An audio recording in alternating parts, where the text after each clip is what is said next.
एक बुद्धिमान व्यक्ति ने एक एक घड़ा खरीदा मिट्टी का, दो घड़े खरीदे, दो में से एक में पानी भर दिया और एक में पानी नहीं भरा। अब बताइए कौन सी व्यक्ति में कौन सा घड़ा ठंडा होगा? जिसमें पानी भरा है। किसमें वजन होगा? जिसमें पानी भरा है। तो ऐसा ही एक व्यक्ति होता है, जब वो बपतिस्मा पाता है उसके अंदर पवित्र आत्मा आ जाते हैं। दूसरा व्यक्ति जिसने विश्वास नहीं किया उसके अंदर पवित्र आत्मा नहीं है। अब जिसके अंदर पवित्र आत्मा है, जिसने विश्वास किया, बपतिस्मा लिया है, वो व्यक्ति के अंदर पवित्र आत्मा तो है, वो ठंडक है, वो भारीपन है, परंतु अभी तक उसके अंदर वो कार्यकारी नहीं है। देखिए, पवित्र आत्मा सभी को मिले हैं जिन लोगों ने विश्वास किया, लेकिन सबको वरदान नहीं मिले, चिन्ह सभी को मिले, क्योंकि लिखा है हर एक विश्वासी जो विश्वास करेगा उसके अंदर ये चिन्ह होंगे। मरकुस की किताब 16 अध्याय 17 से 21 के बीच में लिखा हुआ है। लेकिन वरदानों का वितरण जो है वो वरदानों का वितरण पवित्र आत्मा की मर्जी के अनुसार होता है। मान लीजिए एक व्यक्ति है, कोई बुद्धिमान व्यक्ति है, उसने 2 मटके खरीदे, एक मटके में पानी भरा, एक में पानी नहीं भरा। तो ठंडा कौन सा होगा? जिसमें पानी भरा हुआ है। फिर उसके बाद वजन किस में होगा? जिसमें पानी भरा हुआ है। तो ऐसा ही पानी भरा हुआ एक व्यक्ति होता है पवित्र आत्मा पाया हुआ व्यक्ति, ठीक है।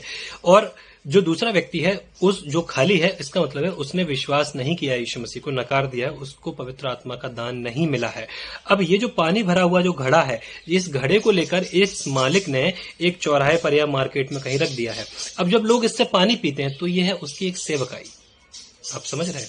जब लोग उससे पानी पीते हैं तो ये उसकी सेवकाई है। उसमें उसने एक नल लगा दिया, नल लगा के जब भी जितने लोग उससे पानी पिएंगे, तो जब वो पानी पिएंगे तो उनकी प्यास मिटेगी, और ये प्यास मिटाना उस घड़े के लिए एक सेवकाई है। वैसे ही एक विश्वासी के लिए उस पवित्र आत्मा का स्तर जो उसको शुरुआती तौर पर मिला हुआ है, चिन्हों के तौर पर मिला हुआ है, उसका उपयोग जब वो करता है तो वो उसकी सेवकाई होती है। और इस सेवकाई में जब ये चीज कार्यरत होती है तो स्वाभाविक सी बात है, यदि किसी घड़े से पानी पिया जाएगा और लोग पानी पिएंगे तो उस घड़े के पानी का स्तर कम होगा। तो जब एक व्यक्ति जब विश्वास करने के बाद पवित्र आत्मा को पाता है, तो पाने के बाद जब वो परमेश्वर के कामों में संलग्न होता है और उन कामों को करता है, तो उसके अंदर से पवित्र आत्मा का वो जीवन रूपी जल जिसके बारे में लिखा है वो प्रवाहित होता है और दूसरे लोगों की प्यास बुझाता है और उनको जीवन जल उन तक पहुंचता है यीशु मसीह के वचन के अनुसार। तो क्या होता है कि इसकी आत्मा का जो स्तर है, इसको परमेश्वर और भरता है। इसको होता है कि बार बार, इसको हम बोलते हैं कि वो चेले जब पवित्र आत्मा से भर गए, फिर एक जगह और लिखा वो पवित्र आत्मा से भर गए, फिर और लिखा वो पवित्र आत्मा से भर गए। ये बार बार कैसे भरपूर हो रहे हैं? ये ऐसे ही भरपूर हो रहे हैं। सेवकाइयां जब होती हैं तो बार बार परमेश्वर और ज्यादा देता है। लिखा है कि वह मांगने पर पवित्र आत्मा और क्यों ना देगा। तो इस रीति से पवित्र आत्मा का मिलना, पवित्र आत्मा की सेवकाई, और पवित्र आत्मा की सेवकाई के दौरान बार बार भरते जाना है।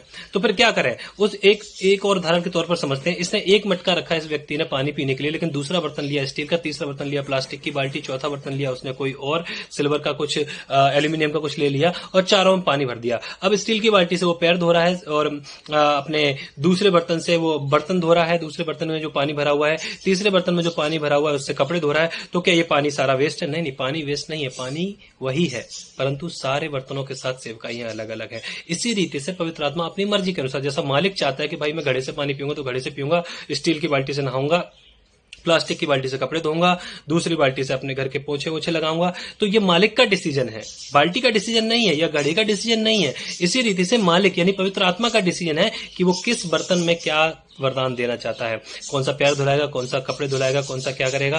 तो ये उसका ही निर्णय है। इसलिए वो कहता है कि वह वही एक आत्मा अपनी मर्जी के अनुसार जिसे चाहे जो चाहे दे देता है। तो ये पवित्र आत्मा की सेवकाई के बारे में कि पवित्र आत्मा जब अपने वरदानों से लोगों को भरते हैं, अपने लोगों को भरते हैं, तो फिर वो सेवकाइयां किस रीति से प्रवाहित होती हैं।